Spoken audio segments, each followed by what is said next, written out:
Kata Donditan, konsep ketuhanan dan konsep keselamatan Yahudi dan Islam sama. Oke, mari kita bandingkan Tuhan Yahudi dan Islam.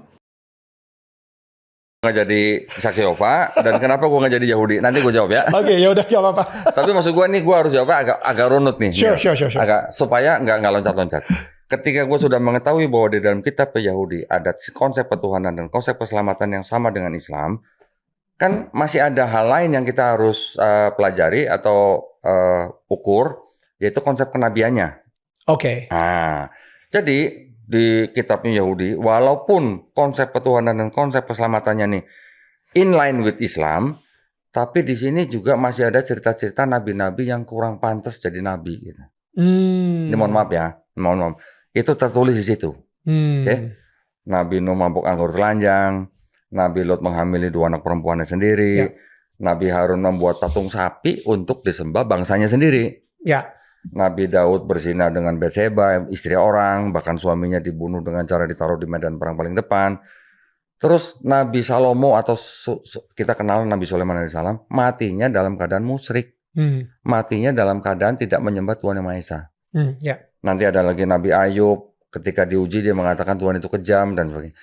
Ini yang kurang masuk buat gue nih. Kata Donditan, konsep ketuhanan dan konsep keselamatan Yahudi dan Islam sama. Oke, mari kita bandingkan Tuhan Yahudi dan Islam. Yang pertama, dasar hukumnya beda. Yahudi, selamat itu karena menjaga Taurat. Hukum Taurat itu abadi, nggak bisa diubah, nggak bisa dicabut. Harus diturutin sampai kiamat. Islam bilang hukum Taurat itu sudah dihapus, diabolisir, diganti sama syariat baru Islam. Bagi Islam, kalau lu masih pegang Taurat sekarang, lu salah dan sesat. Gimana mau dibilang sama? Yang satu bilang hukum ini selamanya, yang satu bilang hukum ini sudah mati. Cara selamatnya beda. Yahudi, selamat nama taat plus berbuat baik. Islam, selamat na iman, Pak Islam ke amal. Tapi syarat mutlaknya, harus percaya Nabi Muhammad. Kalau nggak percaya, sepintar dan sebaik apapun lo, tetap masuk neraka. Siapa yang selamat? Yahudi. Cuma orang Israel Yahudi yang taat. Orang lain, non-Yahudi yang taat hukum. Tuhan juga bisa selamat sebagai gertoshaf, nggak dipaksa masuk agama. Islam, semua manusia di muka bumi wajib masuk Islam. Kalau nggak mau, mereka kafir, musuh, dan boleh diperangi atau dibunuh sampai seluruh dunia tunduk sama Islam. Kesimpulan, jadi jangan ngomong sembarangan bilang sama. Secara teori Tuhan mungkin mirip, tapi soal jalan keselamatan dan aturan main, itu lawanan total. Satu sisi bilang, pegang kitab ini selamanya. Sisi lain bilang, buang kitab itu, ikut gua. Mana ada yang sama, bos? Itu namanya bung besar. Bilang Tuhannya sama, coba lihat sifatnya. Beda banget. Penjelasan runut. Banyak yang mengeyel, kan sama-sama Tuhan Yang Maha Esa, gak punya anak, gak punya istri. Iya, benar, secara definisi dasarnya mirip. Tapi, lu jangan berhenti di situ doang. Lu harus lihat karakter dan sifat Tuhannya gimana. Di situ letak bedanya. Ini buktinya kenapa gak bisa dibilang sama Tuhan Yahudi, adil, jujur, manusiawi. Konsepnya, Tuhan itu konstan dan tetap. Aturannya gak pernah berubah, gak pernah dicabut, gak pernah diubah-ubah. Apa yang dilarang dulu, selamanya dilarang. Hubungannya, manusia setara, bisa berdebat sama Tuhan, bisa protes.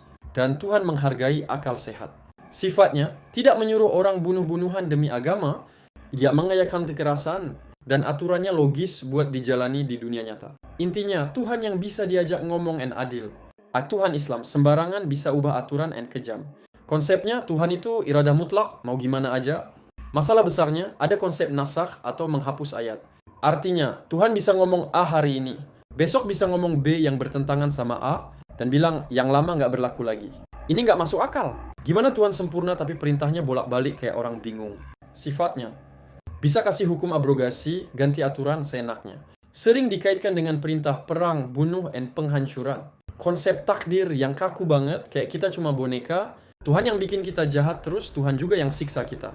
Intinya, Tuhan yang mawil gak jelas dan kadang kedengaran tiranis. Lah perbandingan jelasnya.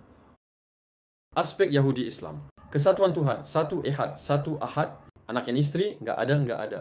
Hukum di aturan tetap selamanya, bisa diubah, dihapus, nasakh. Sifat, adil, bijaksana, suka ganti aturan, perintah perang. Hubungan, manusia partner Tuhan, manusia hamba yang wajib tunduk.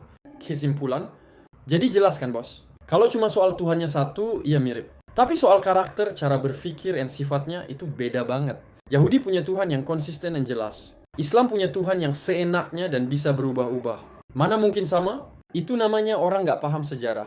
Gua nggak mau munafik, Lu bilang kisah Nabi di kitab Yahudi itu nggak pantas. Iya benar. Tapi jangan salah, di kitab lu sendiri, di Al-Quran dan hadis, sosok Nabi Muhammad, juga digambarkan melakukan hal-hal yang menurut akal, sehat dan norma manusia itu lebih buruk yang nggak masuk akal. Nikah sama Aisyah yang masih kecil.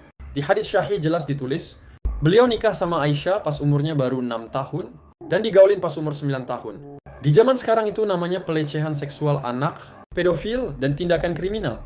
Gimana bisa jadi contoh teladan dunia kalau kelakuannya begini? Dibunuh orang cuma karena beda pendapat. Ada kisah Ka'ab bin Al-Ashraf dan orang lain yang dikatakan menyakiti hati Rasul atau menyindir lewat puisi. Akhirnya diperintahkan buat dibunuh. Ini namanya intoleransi dan pembunuhan politik. Kalau dikritik dikit langsung habisi nyawa. Dibunuh bantai seluruh laki-laki Bani Quraiza. Ratusan bahkan ribuan laki-laki dewasa dibantai massal, lehernya ditenggorokkan, cuma karena mereka beda pendapat dan gak mau setia sama perjanjian. Perempuannya dijadikan budak dan pelampiasan nafsu. Ini namanya kekejaman perang yang gak manusiawi. Poligami yang gak wajar sampai 11 istri. Aturan umumnya cuma boleh 4, tapi beliau dapat izin khusus sampai belasan. Apalagi nikah sama Zainab binti Jahasyah, mantan istri anak angkatnya sendiri. Di budaya manapun itu namanya tabu dan kurang etika, apalagi jadi panutan umat. Perang dan penyebaran agama pakar kekerasan. Banyak ayat Al-Quran yang memerintahkan perang, bunuh orang musyrik, orang kafir, sampai ke ujung dunia. Bukan cuma dakwah lemah lembut, tapi pakai pedang dan darah.